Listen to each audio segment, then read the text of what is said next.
Ben McKee and West Rucker, Go Vols 24/7 here at Lindsey Nelson Stadium on a chilly afternoon in Knoxville.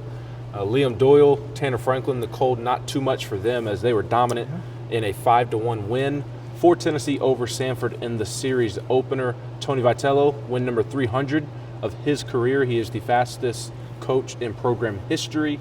300 wins. I think he did so in 412 games. Rod Delmonico did so in 501 games.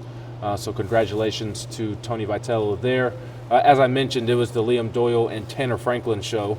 Tennessee finally played 9 innings of baseball, which I guess was good. And we'll touch on the offense. I imagine the cold weather had a lot to do with them not producing as many runs as we have seen. But when Liam Doyle and Tanner Franklin are that dominant, it doesn't matter how many runs the offense produces, as long as they had 2 today. Yeah, it's interesting that to me, in a weird way, even though Doyle was so dominant, Franklin felt like, arguably even a bigger thing for this team, because that's a premium arm that's always had the stuff.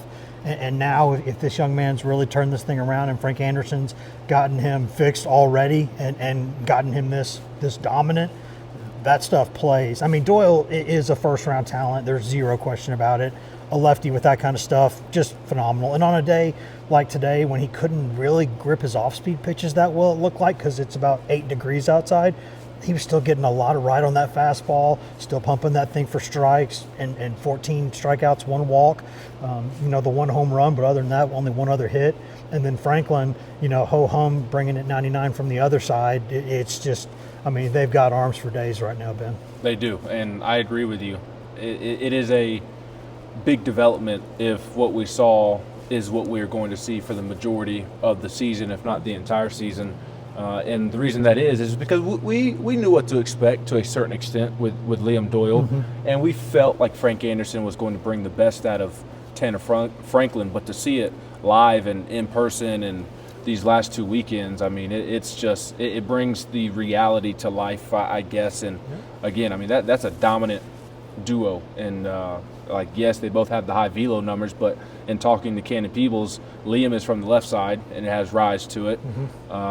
Franklin is on the right side, so and from a hitter's perspective, you're seeing it from the left, and now you got to see it on the right with the rise, and Tanner mixes in a cutter that runs in on lefty hitters and away from righties, and that's not pleasant for hitters, especially on a cold afternoon like today. No, it's not, and Doyle's one of those guys that gets enough ride on his fastball that it looks like it's rising. And it's not rising because that's not physically possible, but the thing is, it's when you see guys who do this, it just drops so much less because they get so much ride on the ball that the optical illusion is that it is rising up on you because you just don't see it very often, and it gets on you in a hurry. And at that velocity, it's going to get on you in a hurry anyway, but that gets it on you even faster. And it's just a really, really difficult pitch to really square up. And he throws it hard enough that if you can get a good swing on it, you'll probably get it somewhere, but you're not going to hit it a lot. And these guys, especially as he gets to use that command of his off-speed pitches that he says is a lot better,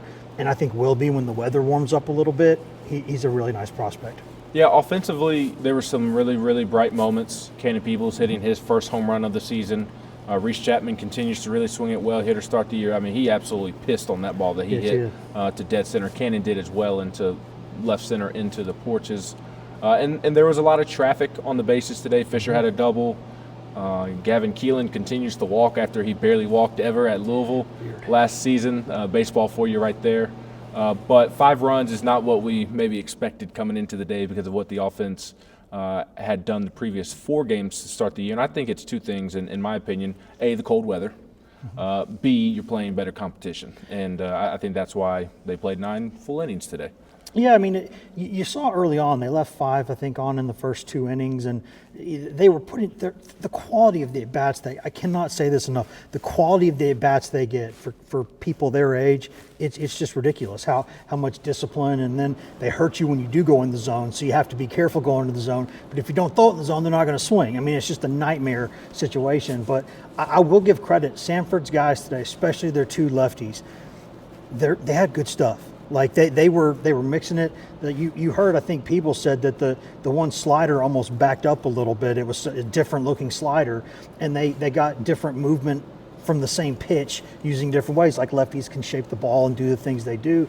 and I'm not making excuses for Tennessee. I think sometimes you want a little better results there, but I think this weather, the stuff those guys had, I'm not bothered by it at all. I think getting 5 runs on a day like today, you can add a few to that normally because it's not pleasant to play in this weather. Even if you're from New Hampshire like Liam Doyle, it's not pleasant. Yeah, and you had the Samford left fielder make a terrific catch at the top of the left field wall to rob Levi Clark of extra base hits. Manning Marin, Jay Abernathy, a couple of freshman moments with the bases loaded. So we'll see how the rest of the weekend plays out. Maybe something to keep an eye on as they march towards Houston next week, where they will play their best competition of the year to that point. But cold weather and that Samford team had some quirky looks to it. Tony talked about that. Cannon talked about that. So just a byproduct of baseball being baseball in some not baseball weather, quite frankly. So Tennessee will be back in action tomorrow afternoon when Marcus Phillips takes the mound. You've got basketball at 12 o'clock, a top 10 matchup at Texas A&M. Baseball starts at 2 o'clock here against Samford. Tennessee going for another series win with Marcus Phillips on the bump, and we will have it all covered for you at GoVols247.com. He's Wes Rucker. I'm Ben McKee.